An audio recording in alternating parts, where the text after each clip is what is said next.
If you relied on movies and TV to teach you about love, you'd think it's all about men making swoony declarations like Lloyd Dobler with his boombox or Andrew Lincoln in Love Actually, holding those cue cards.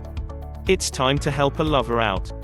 In real life, love is knowing a person's face, learning how their eyes flash when they're happy, how they like to be touched when they're sad or happy or turned on, and how to get through conflict together. Here is how to make a man feel loved. 1. Compliment him. Where did we get the notion that only women like to be told they look good, smell good, are hot, smart, or sexy? All my life I had the idea that guys were more secure about their looks and sex appeal than women are. Guys are supposed to not care about things like what clothes they wear or whether their new haircut looks good, right? Well, that's BS. I've never met a guy who didn't care at all whether the person he loved thought he was attractive. So let him know when you see him and just get that "oh my gosh, you are so hot" tingle. It's easy. Tell him the good stuff when it occurs to you. Tell him he looks hot when he wears that old beat-up t-shirt. Let him know how much you love smelling his neck when you hug. 2. Tell him you appreciate what he does for you and your family. If your partner works outside the home, let him know that you appreciate what he does. Even if he loves his job, I guarantee you there are days when he thinks about throwing in the towel or yelling at his boss, or just hiding away in his office all day. But he doesn't do it. Part of the reason might be you and your family. Breadwinning is an incredible responsibility for any person, and society emphasizes this even more so for men. Their earning ability, sadly, is often attached to their value in our society. As crappy as that may be, it's only made worse when we don't recognize the pressure men are under and their effort. If your partner is working at home with the kids, he's also sacrificing for your family. As much as he probably loves being the at-home parent, and finds immense joy in it, all parents have times when they, too, want to throw in the towel or diaper, yell at the boss, the baby, or hide in a corner. But they don't. They're in there, elbow deep in something yucky, and caring for the kids all day long. It's easy. Tell him that you know how hard it can be to do what he does. Tell him you appreciate it and that you see his commitment. It's not about the money, yours or his, it's about acknowledging something what society usually takes for granted. 3. Make time for things to get hot in the bedroom. No, he's probably not a sex god, but the best sex feels transcendent, mutual, connected, steamy, and dreamy, so keep sex sacred and intense for both of you. Making him feel like your own personal sex deity, and him reciprocating, will probably make both your lives happier. Nobody ever owes their partner sex, but cultivating desire is a good thing in a healthy relationship.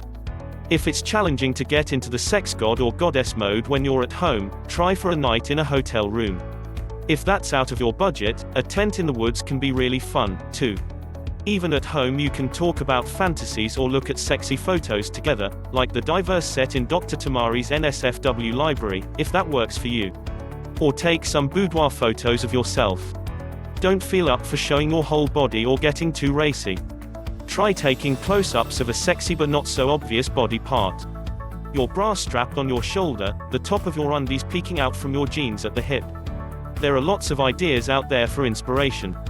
It's easy. Nurture your desire for him. Choose to fantasize about him, about a time you were together, about that favorite part of his body that you love so much. Then heap all that desire upon him when you have the next opportunity to be together, alone. 4. Be supportive of his alone time. I'll be honest, this one was the hardest for me.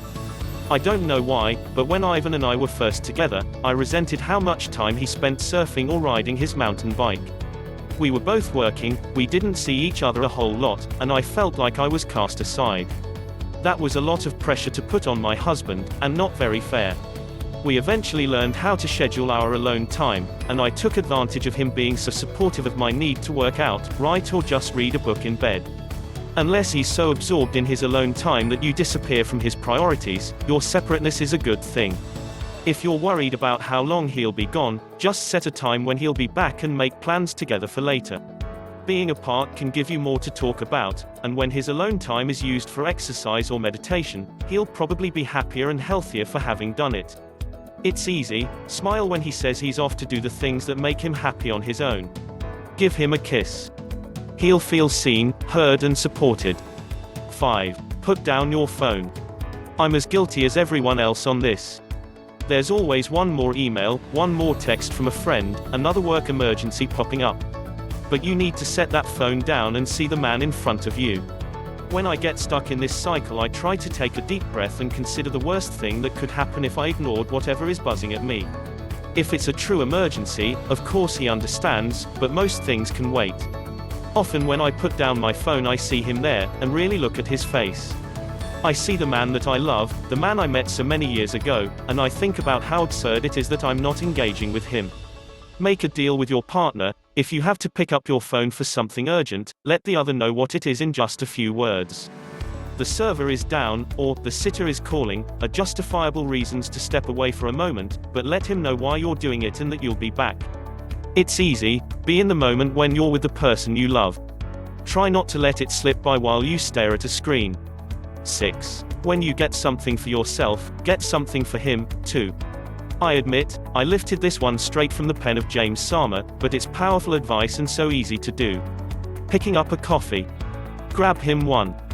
Making a cup of tea. Offer to make him one, too.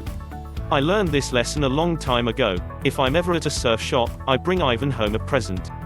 I'm usually there picking up something for the kids, but I always grab a t-shirt, or a cap, or even just a new lip balm or tube of sunscreen for my husband. It's not about the money spent, it's about the fact that I'm saying to him, I know you love surf shops, and I thought of you when I was there. It's easy, it only takes a second to say, can I get you one, and the effect ripples out infinitely.